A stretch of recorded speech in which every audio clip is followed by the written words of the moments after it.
శుక్లాంబరధరం విష్ణుం శశివర్ణం చతుర్భుజం ప్రసన్నవదనం ధ్యాయే సర్వవిఘ్నోపశాంతయే. రేపు చిలుకుద్వాదశి పర్వదినం. ఈ చిలుకుద్వాదశి విశిష్టత ఏమిటంటే, విశేషంగా రేపు కార్తీక దామోదరుడికి తులసి వివాహాన్ని ఇచ్చి వివాహం చేస్తారు. విశేషం ఏంటంటే, ఆషాఢ శుద్ధ ఏకాదశి మొదలుకొని కార్తీక శుద్ధ ఏకాదశి వరకు శ్రీ మహావిష్ణువు శయనించి ఉంటాడు యోగ నిద్రలో. ఈరోజు చిలుకు ద్వాదశి రోజు స్వామివారు మేల్కొని లోకాన్ని అనుగ్రహించడం జరుగుతుంది. పూర్వపు కాలాన్ని మనం అనుసరించినట్టయితే, పూర్వకాలంలో బృంద అనేటువంటి రాక్షసురాలి యొక్క భర్త జలంధరుడు దేవతలపై యుద్ధం చేస్తున్నటువంటి సమయంలో ఇంద్రాది దేవతలందరూ కూడా అతన్ని ఎంతగా తమ శక్తికి ఒడ్డి యుద్ధం చేస్తూ ఉంటారు. కానీ ఆ రాక్షసుడు జలంధరుడనే రాక్షసుడు మరణించకపోగా ఎందుకని ఆరా తీసి వారు తమ దివ్యదృష్టితో చూడగా, ఆ జలంధరుడనేటువంటి రాక్షసుడు యొక్క భార్య బృంద మహా విష్ణు భక్తురాలు, పరమ పతివ్రత సాధ్వీమణి.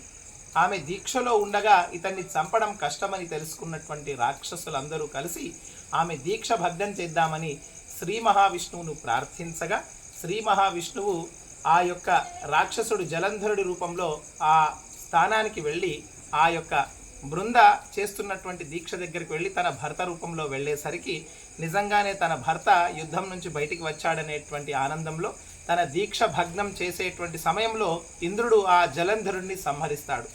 ఈ విషయం తెలుసుకున్నటువంటి ఆ బృంద మహాపతివ్రత శిరోమణి కాబట్టి వచ్చింది శ్రీ మహావిష్ణువు అని తెలుసుకొని, నువ్వు శిలరాగా మారిపో అని చెప్పి శపించడం జరుగుతుంది. అప్పటి నుంచి శ్రీ మహావిష్ణువును మనం సాలగ్రామ రూపంలో ఆరాధించుకుంటాం. తదుపరి తన తప్పును తెలుసుకున్నటువంటి ఆ బృంద ప్రాయశ్చిత్తురాలై ఆ విష్ణువుని వివాహం చేసుకుంటుంది. తదుపరి శ్రీ మహావిష్ణువు ఆ బృందను తులసి చెట్టుగా మార్చేసి తనలో ఐక్యం చేసుకుంటాడు. ఆ ఐక్యం చేసుకున్నటువంటి రోజే ఈ కార్తీక శుద్ధ ద్వాదశి. ఈ యొక్క శుద్ధ ద్వాదశి రోజు కూడా దేవతలు రాక్షసులు అమృతం విషం కోసం అన్వేషణ మొదలు పెడుతున్నటువంటి రోజు.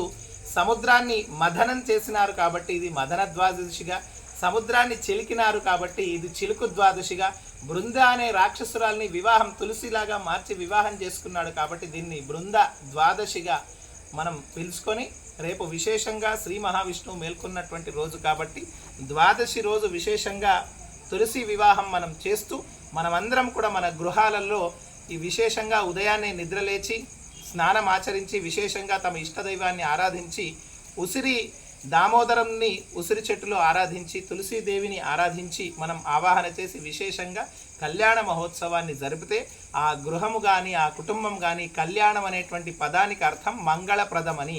ఆ ఇల్లు ఎప్పుడు కూడా మంగళప్రదంగా శుభంగా ఉంటుంది. కాబట్టి అందరికి కూడా తులసీదేవి యొక్క అనుగ్రహం శ్రీ మహావిష్ణువు అనుగ్రహం కలగాలని కోరుతూ అందరికీ శుభం భవతు.